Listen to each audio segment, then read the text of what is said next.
What's up, guys? This is Sports Mecca. I'm Shaquille Jones alongside with Nick Stokes.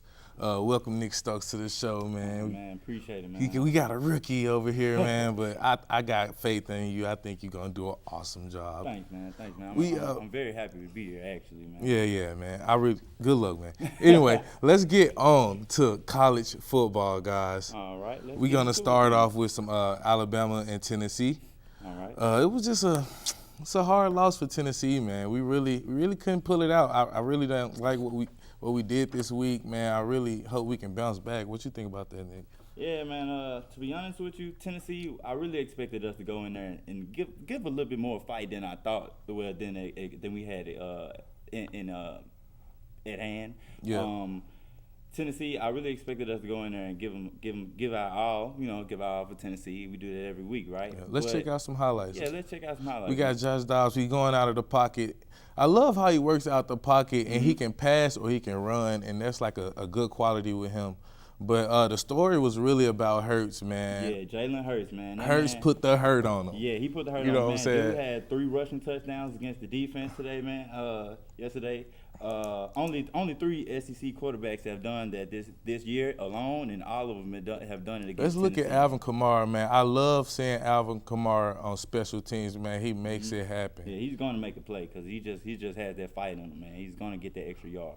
You can look at Jalen Hurts running. He going they tried to get him down. He fought against it, but they got him down short of the 50. Yep. We got a fumble. Oh, that was an incomplete pass, actually. Then we got Jalen Hurts. He drops back. What is that? Oh, fumble. Man, he got hit hard, Tennessee big ball time. All right. We got Hurts. He drops back again. Drops back, throws it up. Deflection. Nice deflection, and then Barnett. it's caught by Derek Barnett. Yeah. Nice interception by a Heisman candidate right there, man. Defense played a good job. I just think the offense really couldn't capitalize that much, and the defense got tired. Yeah, man. And that's usually the name of the game almost. Yeah, man. You got to play both sides of the ball in football, man. Both teams have to cooperate. The offense and the defense, they have to go execute and make plays in order for the team to get the win. Here's a look at Quentin Dormady, man. I like his pocket presence. Mm-hmm. He has a mean arm, as you see, delivering the ball to Josh Malone, picking up lots of yards. Mm-hmm. Yeah, man, he might be the future of UT football, man. We never know, man. Next year he might show us a little something. We really just couldn't get the job done. I mean, this makes it a 9-year losing streak to Alabama. 9 years. I really don't understand where do we go here as far as confidence, because we got so many people that's injured on the defensive side. Khalil McKenzie went down early, and then we still got Maven out.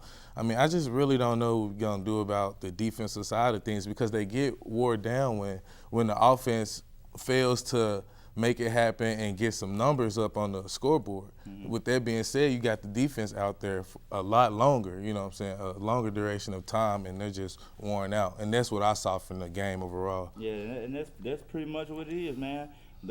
This year's hype, it was built up off the returning starters that we had, and almost the whole core is hurt. Right. And now we're relying on the inexperienced guys that haven't really gotten a chance to see the field to go out there and make plays for the team. They're just not used to doing that. They need that experience. But one day, man, they'll get there.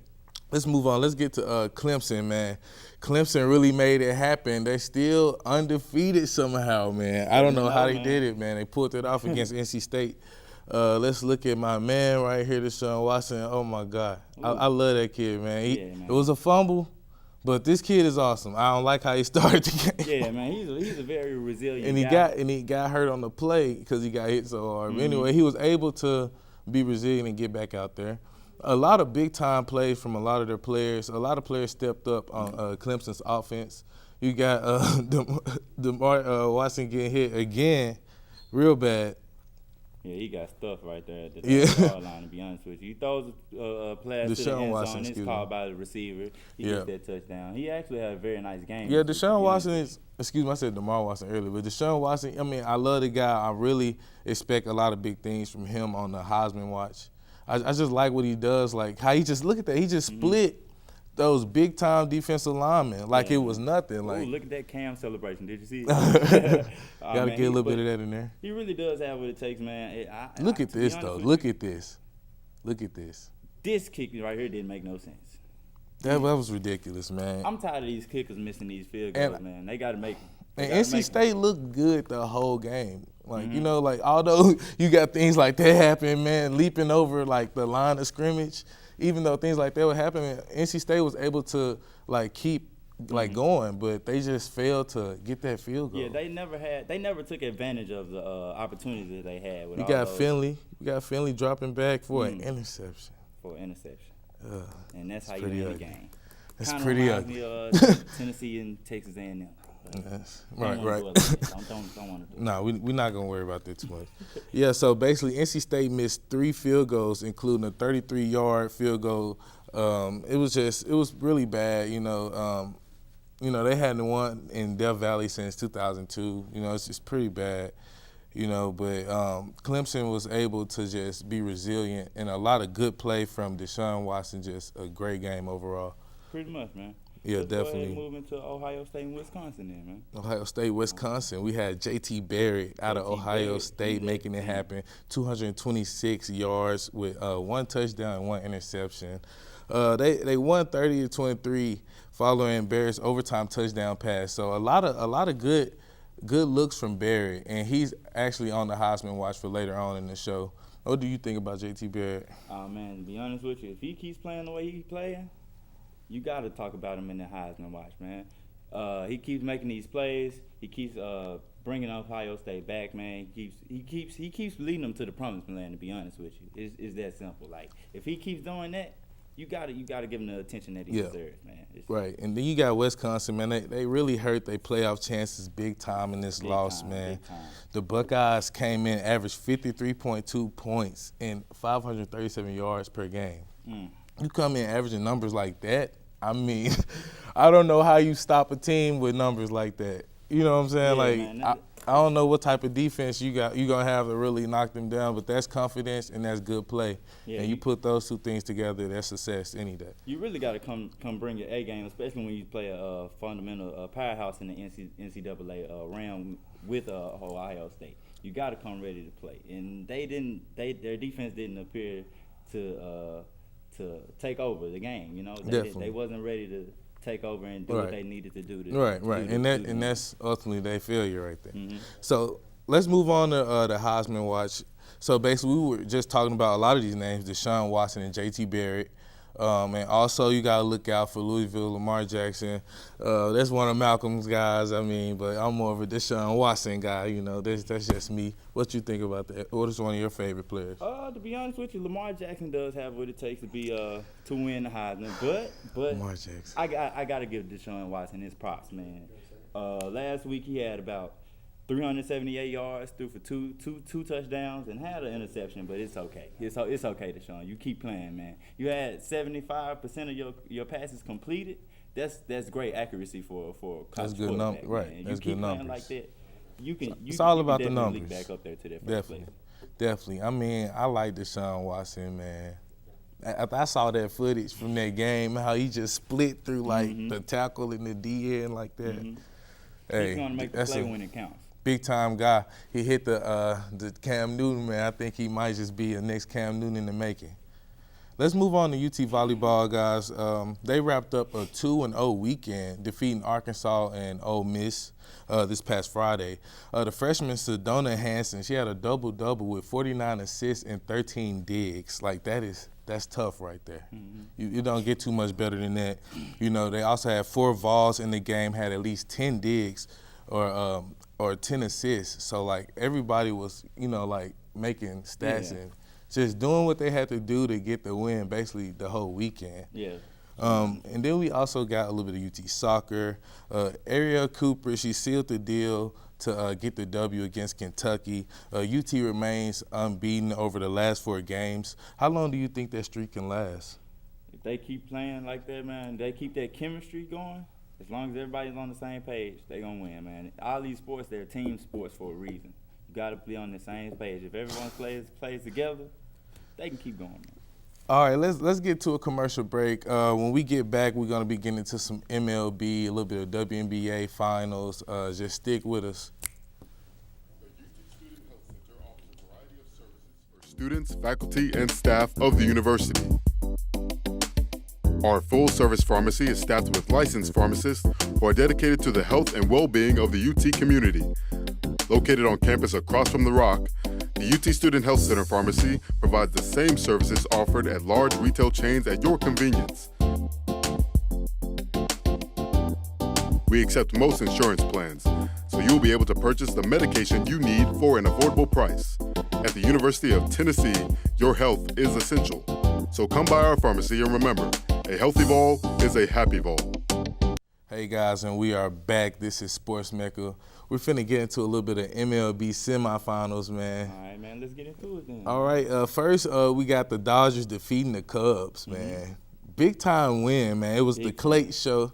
My man Clayton Kershaw out of Los Angeles. He had 2 hits over 7 scoreless innings. Big time play by him. And also Adrian Gonzalez. He had a second inning homer, which is basically the only run to basically win the game. I mean, the Cubs had some good defense, you know, but they just couldn't get a score, get a run, get a homer. They couldn't make anything happen. Basically, it was pretty rough, man. I wish they would really just step it up a little bit, but I don't see them getting too far, man. What you think about the Cubs play? To be honest with you, the Cubs looked like it was going to be their season. This was their year.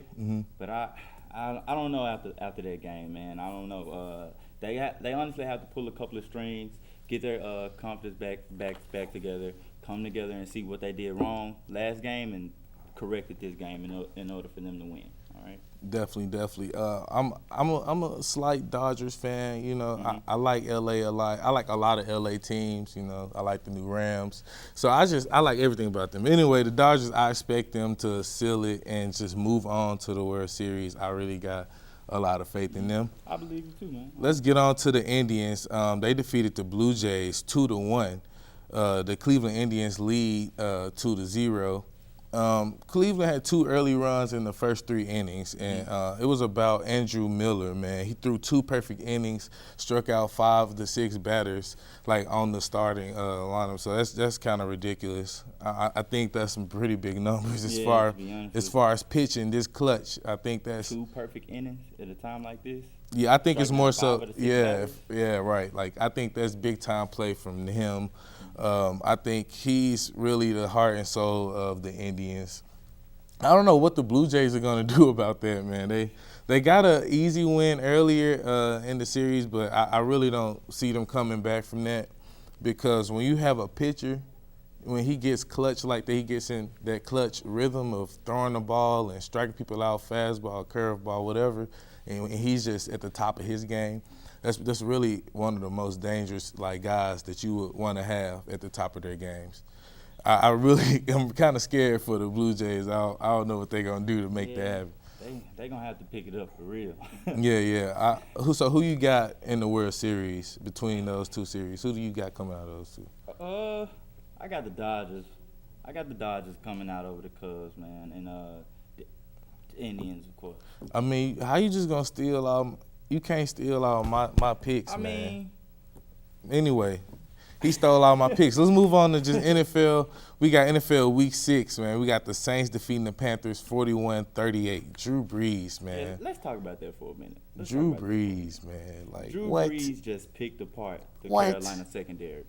It didn't make any sense, to be honest with you. He just had a field day. 465 yards and 4 touchdowns. That's really unacceptable on the Carolina Panthers end, and I'm a Carolina Panther fan myself. That's terrible. Like something needs to be changed in order for the Carolina Panthers to play the way they're supposed to be playing. 1-5 don't make no sense. Yeah, that's bad, man. And then Drew Brees, he had his 15th 400-yard game this season, which is big time. That's a big time record. He's putting himself up there with Peyton Manning, tying for the most 400-yard games in a season. That's kind of savage, man. I like that. Yeah, I really like that, man. Of course. It's like Drew Brees is just pressing rewind on his career a little bit, man. He's always been a staple, man. He can always give you that performance that makes you recognize his greatness every now and then. Definitely. You got to really respect that, man, in his work and what he does on the field, man. Talk about the Panthers, man. 4th straight loss, man. I mean, they lost Cam Newton last week, but he came back. Still can't get the job done. I really don't Really don't understand what's going to happen with I that, don't man. understand either, Let's man. move on, though. We got the Seahawks defeating the Falcons 26-24. Whew.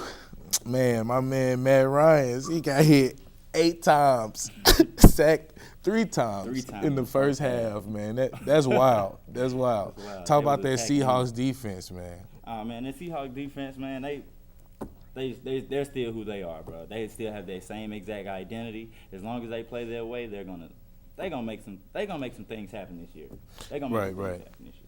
Yeah, I mean they had an impressive game in the first half, but somehow the Falcons rallied from a 14-point halftime deficit by the fourth. I really don't know how Matt Ryan pulls that off, but he somehow finished with 335 yards and 3 touchdowns. My man Julio Jones, 7 catches, 139 yards. Texans defeated the Colts 26-23. Nick Novak, he drilled a 33-yard field goal in overtime for the win. That's big time right there. We had Brock Osweiler, 269 yards and 2 touchdowns. Let's get on to WNBA Finals. We got the Lynx defeating the Sparks, 85-79, to force a Game 5, man. Impressive play by the Lynx and Maya Moore. Maya Moore had an awesome game. Yeah, man, she had an amazing game. Maya Moore has been that staple reigning MVP in the WNBA, man. She is ever since she's gotten into the league, she's made her mark and made her presence, man. And that Minnesota Lynx team, they've been great, and they're gonna have to rally back from this loss, man. And I believe they have what it takes, to be honest with you. But then again, I know the Sparks won't go down without a fight. That Game 5 is going to be very, very interesting, man. Yeah. Maya finished with 31-9 and 5. Big time numbers. And then you got Sylvia Fowles, 10 points, 13 rebounds. That's very impressive, very impressive play from her down low. But basically the name of the game was Maya Moore with the turnovers. She was everywhere playing passing lanes, getting all the turnovers.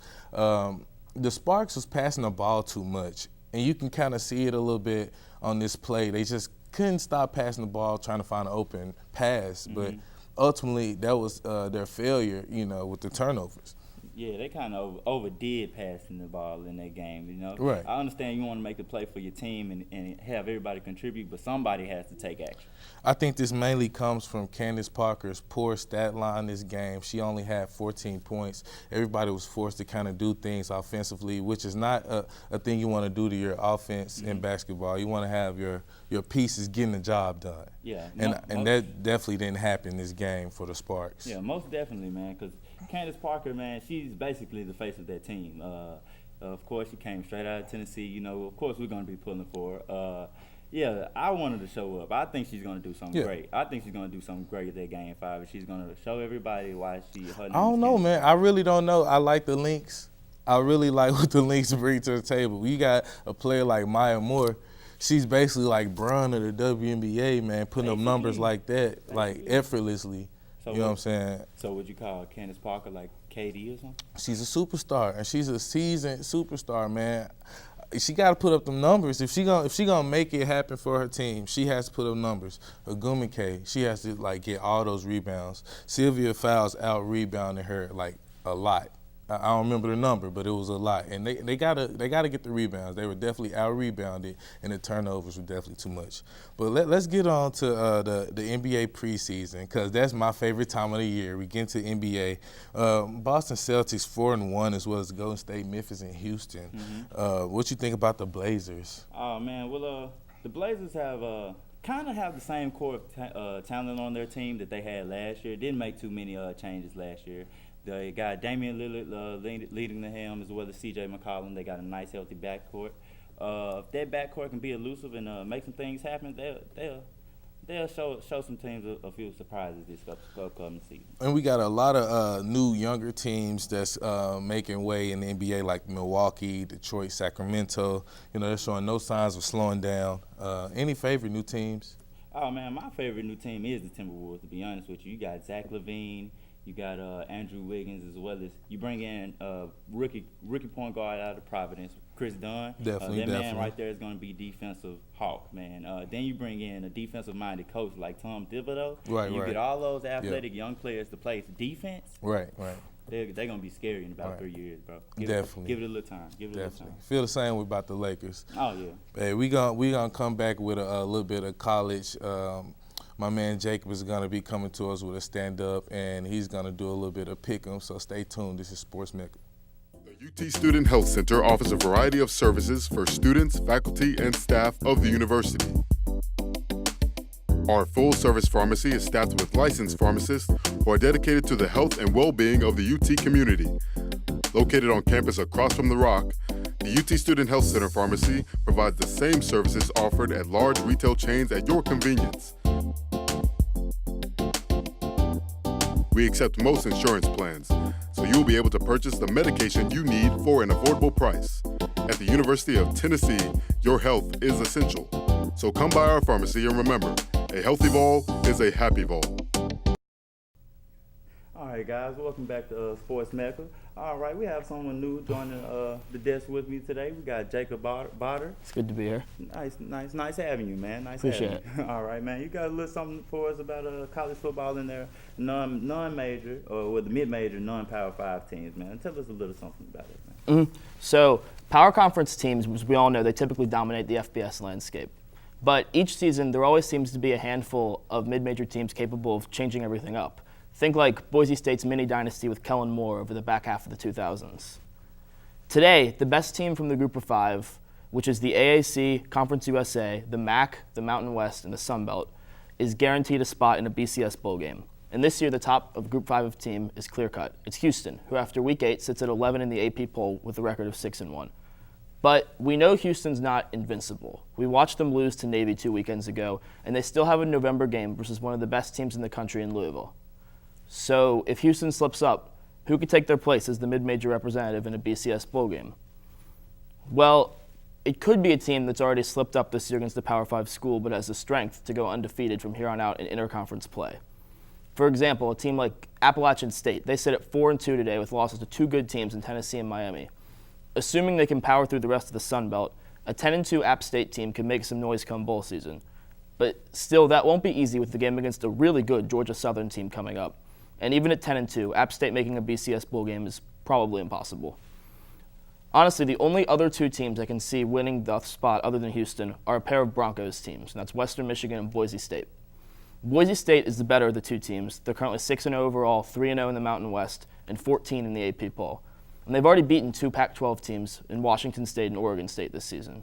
They do still have a few tough games left. They play Air Force, they play BYU, and assuming they make the conference championship, they'll likely have to play a very good San Diego State team, who was ranked earlier this season. But Boise State is a really good team with a lot of talented players on both sides of the ball. And they're led by one of the country's best running backs in Jeremy McNichols, who this past weekend rushed for 217 yards against Colorado State. And I have to show some love to White Station High School grad and Memphis native Ced Wilson starting at receiver for the Broncos, who's been incredible this year. He missed last week's game against CSU, but in the two games before that, he put up 213 yards receiving, 4 touchdown catches, and a touchdown throw. And meanwhile in the MAC, Western Michigan is showing they're the best team in the conference. Right now they sit at 7-0 and are ranked top 20 in the AP poll. Like most teams in the MAC, they're led by a high-powered offense, and they have a pretty easy schedule in the weeks coming up. No truly tough tests until Toledo, the final week of the year. But as we all know, the MAC is a parity-driven conference with lots of shootouts, and it wouldn't be a surprise to see the Broncos slip up sometime soon. And really, if we're talking about the best Group of 5 teams in the country, we'd be remiss to forget about Houston, who, despite their loss to Navy, should still be the frontrunner for the BCS bid. They've looked great all season after destroying Oklahoma Week 1, and quarterback Greg Ward Jr. has been fantastic on their center, and briefly threw his name into the Heisman race, although after the loss to Navy, his Heisman dreams are probably over. They also look primed to be in a potential game of the season against Louisville, November 17th, and if they win, could realistically not just make a BCS game, but with a little help might be able to sneak into the college football playoffs. Still, if Houston makes an unexpected slip, there are a couple strong teams ready to pounce on the free BCS spot. All right, man. Thank you for that spill of information about NCAA and mid-major teams and non-Power 5, man. Who you think out of those teams are gonna make it to the last spot in the college Well, playoffs? I mean, the easy answer is Houston, and they're definitely the best team of the three. But they have a few games other than Louisville that I see worrisome for them. Memphis this year has looked pretty good. Their only loss is Ole Miss so far. Riley McElwain's looking pretty good at quarterback. Or Riley Ferguson, excuse me. So I honestly think Houston might slip up a little bit, and I could see a team like Boise State making it. Boise State has played very well this year, and I think they got a good shot. Yeah, man. Boise State, the way they've been playing lately, they look like they would want to return back to that level of play that they had early in the 2000s, like you mentioned earlier, man. If they can return back to that blue field, gonna be back famous, man. One of the best games in college football history against Oklahoma. Yeah, most definitely. All right, man. You want to move into some pick'em then? I'm up for it. All right, man. All right, first game we want to talk about. Let's talk about Texas A&M and Bama, man. Who you got? I mean, this one's crazy to me because Very. it seems like just a few years ago, Nick Saban was talking trash about the spread option and how much he didn't like the Johnny Manziel offense. And now with Jalen Hurts at quarterback, he's running that exact same offense with Bama. Some things change in college football like that. Some don't. Bama's the best team in the country. I don't think they'll have a problem. Oh, Bama has the best team. I'll tell you what, I honestly think A&M can come out with a victory against Bama, man. Really? To be honest with you. They've looked good this year. As long as they play, man, all that firepower that they have on their offense, as long as they use their speed to their best of their ability, they can get over that strength, bro. As long as they just be quick enough to get past those. Trevor Knight's done it against Bama before. What'd you say? Trevor Knight's done against Bama before. Oh yeah, man. What you got for LSU Ole Miss? LSU Ole Miss. I'm gonna go Ole Miss, man. I'm gonna go Ole Miss. I think they're rather back from the couple of setbacks that they've had this season. You got them up against LSU and Leonard Fournette. I believe Leonard Fournette will probably have a nice showing, but I think Ole Miss's defense will wake up and be able to stop that, man. What you think? I think I gotta take chalk and match you. Okay. Ed Orgeron Bull here, of course, he coached Ole Miss a few years ago. Honestly, LSU looked very good against Southern Miss this past weekend, but that's Southern Miss. This is Ole Miss now, so this is a much tougher game. I think they'll struggle. Okay, gotcha. All right. Well, let's move into Arkansas Auburn, man. Who you got for that one? I think I gotta go Arkansas. I mean, Austin Allen against Ole Miss got the win, threw 3 touchdowns. He did not look fantastic. Threw a pick, averaging 400 yards in the year, only threw for 229. So I think he's going to have a bounce-back game. I think Arkansas is a very good team. I think they'll beat Auburn. Okay, gotcha, man. To be honest with you, I think I'm gonna go Auburn. I'm gonna go Auburn, bro. Just cause. Just cause. All right, let's move on to Louisville and NC State. Who you got for that one? I think you have to take Louisville for this one. Yeah, but NC State, the way that they played against that Clemson team, man, and actually held those guys to like what, 21 points? Yeah. Yeah, like if they can play defense and show up like they did for Clemson and show up this game, they might have a possibility to sneak a win out their back pocket, man. You never know, bro. I actually grew up an ACC fan, and NC State always seems to they always seem to play the level of their competition. They always play well against the best teams in the country. I think they beat a Jameis Winston Florida State team a few years ago. But I think this game against Clemson was sort of a mirage, and I got to take Louisville. Lamar Jackson, best player in the country. Okay, gotcha, man. I got you. All right, y'all. Thank y'all for watching Sports Mecca today. My name is Nick Stokes, here alongside Jacob Barter.